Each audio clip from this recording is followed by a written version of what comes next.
విజయవాడ పశ్చిమ నియోజకవర్గ మాజీ ఎమ్మెల్సీ బుద్ధ వెంకన్న కార్యాలయంలో ఘనంగా నారా లోకేష్ జన్మదిన వేడుకలు జరిగాయి. ఈ సందర్భంగా కేశినేని చిన్ని నారా లోకేష్ పుట్టినరోజు సందర్భంగా కేక్ కట్ చేసి పలు సేవా కార్యక్రమాలు నిర్వహించారు. ఈ సందర్భంగా కేశినేని చిన్ని తీవ్రంగా స్పందించారు. ఎంపీ కేశినేని నాని దేవినేని అవినాష్కు ముఖ్య అనుచరుడుగా మారాడని, దేవినేని అవినాష్ ఎటు తిరిగితే ఆయన వెనుక నాని అటు తిరుగుతున్నాడని ఆరోపించారు. కేశినేని నాని వైసీపీలోకి వెళ్లాక నలుగురు కూడా నాని వెంట లేరని, విజయవాడ ప్రజలు కేశినేని నానికి బుద్ధి చెప్పడానికి సిద్ధంగా ఉన్నారని చిన్ని అన్నారు. ఉమ్మడి కృష్ణా జిల్లాలో టీడీపీని ఖాళీ చేయడం కేశినేని నాని వల్ల కాదని, కొడాలి నానిలా బూతులు మాట్లాడుతూ కేశినేని నాని తయారయ్యాడని చిన్ని ఆరోపించారు. మేము గేట్లు తెలిస్తే వరదల రావడానికి వైసీపీ నేతలు సిద్ధంగా ఉన్నారని చిన్ని తెలిపారు. దుష్ట పరిపాలన అంతమందించడమే చంద్రబాబు లక్ష్యమని చిన్ని గుర్తు చేశారు.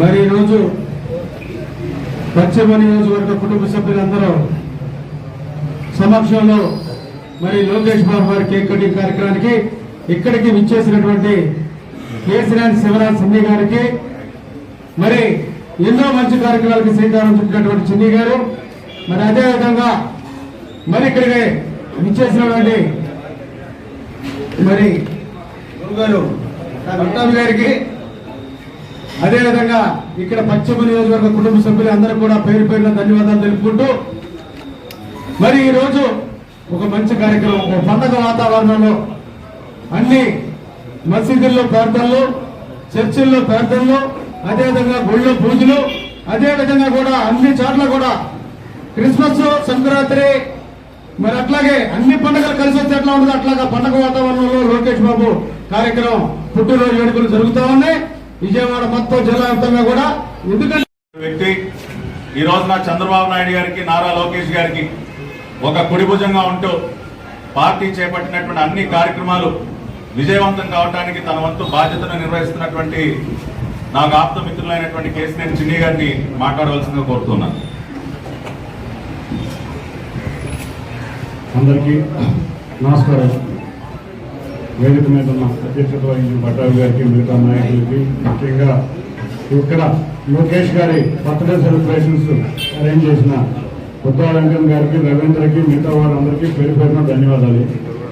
ఇవాళ మన లోకేష్ గారిని ఆయన జన్మదినం మనకందరికీ ఒక పండగ వాతావరణం. ఇవాళ రాష్ట్రం మొత్తం మీద కుల మతాలకు అతీతంగా చర్చిల్లో కానీ, మసీదుల్లో కానీ, దేవాలయాల్లో కానీ పలు చోట్ల మన కార్యకర్తలు ప్రార్థనా మందిరాల్లో వారి జన్మదినం సందర్భంగా ప్రార్థన చేస్తున్నారు. వారు బాగుండాలి, రాష్ట్రం కూడా సుభిక్షంగా ఉండాలి, చంద్రబాబు నాయుడు గారు ముఖ్యమంత్రి అవ్వాలని అందరూ కోరుకుంటున్నారు. ఈ సమయంలో నేను ఒక్కటే చెప్తున్నాను, మీరు ముఖ్యంగా విజయవాడ వెస్ట్ నాయకులను చూసి కొంతమంది నాయకులు గుర్తు తెచ్చుకోవాలి. ఎందుకంటే ఎన్నో త్యాగాలకు మీరు సిద్ధమయ్యారు. ఇన్ని సంవత్సరాలు ఎన్నో త్యాగాలు చేసిన నియోజకవర్గం ఏదన్నా ఉందంటే అది విజయవాడ పశ్చిమ నియోజకవర్గం.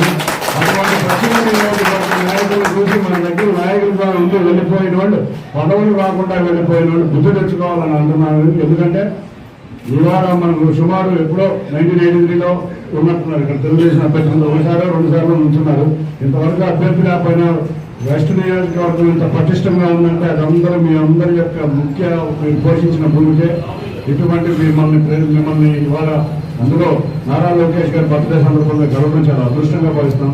ఇవాళ మన యువ నాయకుడు నారా లోకేష్ గారి గురించి ఎంత చెప్పుకున్నా తక్కువే. కొంతమంది నాయకులు విమర్శిస్తూ ఉంటారు ఆయన్ని కొంత విజయవాడ పశ్చిమ నియోజకవర్గంలో తెలుగుదేశం శ్రేణులతో ఘనంగా జరుపుకోవడం జరిగింది.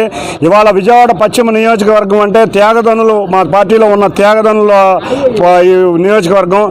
ఎంతోమంది నాయకులు ఉన్నారు ఇక్కడ, ఎమ్మెల్యేలు, ఎమ్మెల్సీలు కావాల్సిన నాయకులు ఉన్నారు. కానీ తెలుగుదేశం అధినేత మాట తప్పకుండా ఎన్నో త్యాగాలు చేశారు. ఇటువంటి నాయకుల సందర్భంగా మేము మా లోకేష్ గారి జన్మదినం సెలబ్రేట్ చేసుకుంటాం.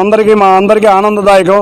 అంతేకాకుండా నారా లోకేష్ గారి జన్మదిన సందర్భంగా మేమందరం ఒకటే చెప్పబోతున్నాం, వచ్చే వచ్చే జన్మదినానికి నారా లోకేష్ గారికి 165 నియోజకవర్గాలు గెలిపించుకుని ఈ విజయవాడ పార్లమెంట్లో 7 అసెంబ్లీ నియోజకవర్గాలు గెలిపించుకుని వారికి వచ్చే బర్త్డే గిఫ్ట్ ఇవ్వబోతున్నాం. ఇక్కడికి మళ్ళీ వచ్చే సంవత్సరం మళ్ళీ గ్రాండ్గా అధికారంలో చంద్రబాబు నాయుడు గారిని తెచ్చుకుని గ్రాండ్గా ఆయన బర్త్డే సెలబ్రేషన్ చేసుకుంటాం. మన యువ నాయకుడు నారా లోకేష్ గురించి ఎంత చెప్పుకున్నా చాలా తక్కువే. ఆయన యువగళం పాదయాత్ర ద్వారా రాష్ట్రం మొత్తం తిరిగి ప్రజల సమస్యలను తెలుసుకుని రేపు నారా చంద్రబాబు నాయుడు గారి నాయకత్వంలో రాబోయే ప్రభుత్వంలో వాళ్ళని సమస్యలను పరిష్కరించే దిశగా ప్రయాణిస్తున్నారు.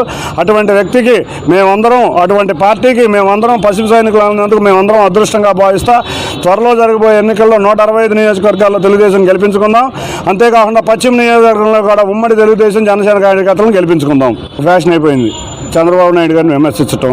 నేను పెద్ద నాయకుడిని అనుకున్నాను. స్థాయి లేని నాయకులు అందరూ చంద్రబాబు నాయుడు గారిని విమర్శిస్తాం. మొన్నటిదాకా మా వాళ్ళందరూ ఎంపీ అనుకున్నారు. ఈ మధ్య అతను అవినాష్ అంచెడ్డిగా ఆలోచిస్తున్నారు.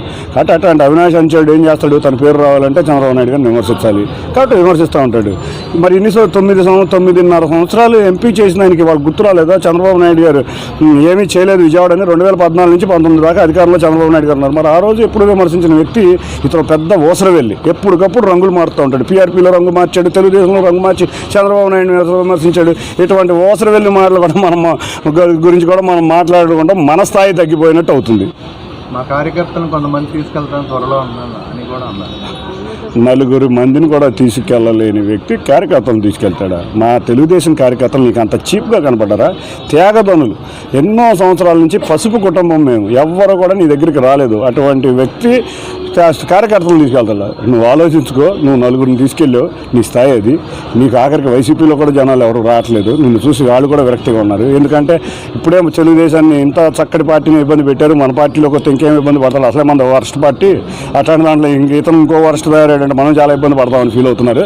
కాబట్టి ఇటువంటి మీరు చెప్పారు కదా, నిన్న బుద్ధ వెంకన్న గారు కూడా చెప్పాడు, లోకేష్ గడ్డంలో ఉన్న తెల్ల ఎంటకను కూడా బేకలేని వ్యక్తి నువ్వు. దాని గురించి నీ గురించి ఎక్కువగా మాట్లాడాల్సిన అవసరం మాకు లేదు.